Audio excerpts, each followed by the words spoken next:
Hello students, differentiation का भी एक लास्ट टॉपिक लेना है मुझे।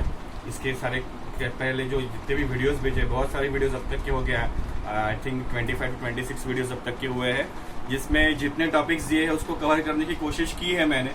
प्रॉब्लम्स ऐसे बहुत सारे नहीं हो पाए हैं, बट एक एक टॉपिक जो है दिया हुआ उसमें दो तीन जो एग्जाम्पल्स है मैंने आपको एक्सप्लेन किए हैं। तो अभी इस साल इसमें एक नया टॉपिक इंट्रोड्यूस हुआ है, उसका एक एग्जाम्पल मैं आपको बता देता हूँ वो किस तरह से करना है। The topic is successive differentiation. इसको हम nth ऑर्डर डेरिवेटिव भी कहते हैं। ये किस तरह से करना पड़ता है तो उसका एग्जाम्पल देखेंगे।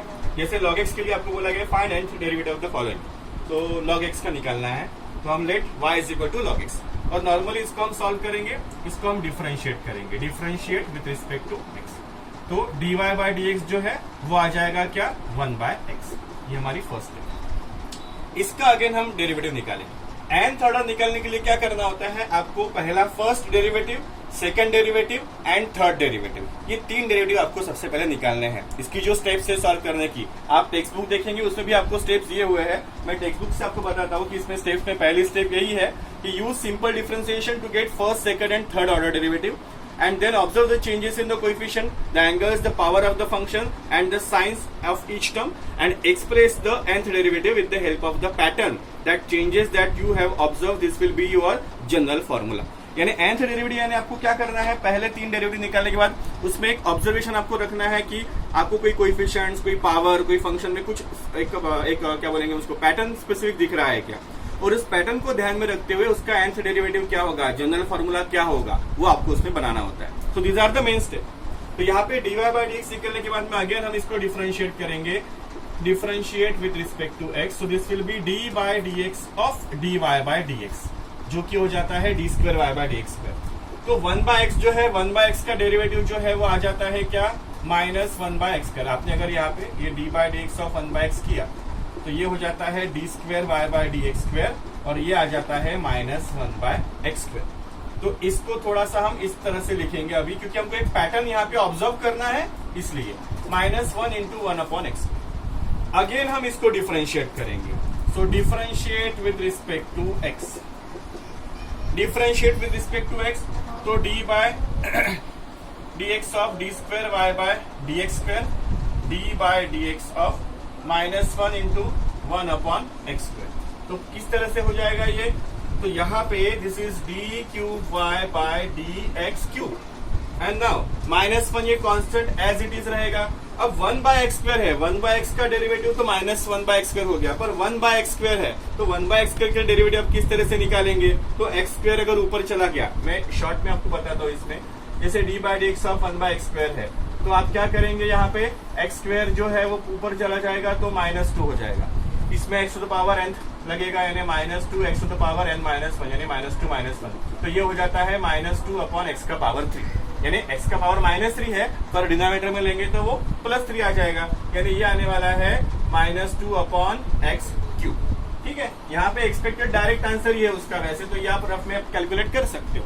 तो ये मिल जाता है हमको नेक्स्ट हमारा थर्ड। ठीक है, अब इसको हम थोड़ा सा, इसके जो तीनों डेरिवेटिव्स निकले हैं, इनके कोएफिशिएंट्स वगैरह क्या क्या दिख रहा है वो सब ध्यान में रखते हुए हम यहाँ पे क्या करेंगे, तो यहाँ पे इसमें कुछ जनरल फॉर्मूला क्या बनता है वो हम देखेंगे। तो अगर आप देखेंगे इसमें, तो जब सबसे पहली जो वैल्यू थी इसमें, इस पहली वैल्यू में आपको dy बाय dx जब निकला वो था 1 by x, d square y by dx square निकला तो वो था minus 1 into 1 upon x square, पर अभी जो निकला है that is minus 1 into minus 2 upon x cube. तो यहाँ पे अभी ये जो रिलेशन है इसको थोड़ा अभी हमको कोरिलेट करना पड़ेगा। तो वो किस तरह से कोरिलेट करना है, तो आप देखेंगे यहाँ पे यहाँ पे this is d cube y by d x cube, ये जो टर्म है, अब ये माइनस है, ये माइनस है, वैसे देखा जाए तो दोनों को मल्टीप्लाई कर दो तो वो पॉजिटिव होने वाला है, यानी हमारा जो आंसर है वो इस तरह से आ सकता है 2 by x. But we have to find the relation to find the nth derivative. ठीक है, तो वो रिलेशन फाइंड आउट करने के लिए इसको हम थोड़ा सा अलग वे से लिखने वाले हैं। वो किस वे से लिखेंगे, तो यहाँ पे जो हमने पहला टर्म लिखा था dy बाय dx का, तो 1 बाय x था। ठीक है, dy by dx 1 by x आने के बाद यहाँ पे d square y by dx square जो माइनस 1 इंटू हमने क्या लिखा है 1 अपॉन एक्स स्क्वायर। तो ये जो माइनस 1 है, इस माइनस 1 का पावर यहाँ पे क्या है, कुछ भी नहीं है, यानी 1 है।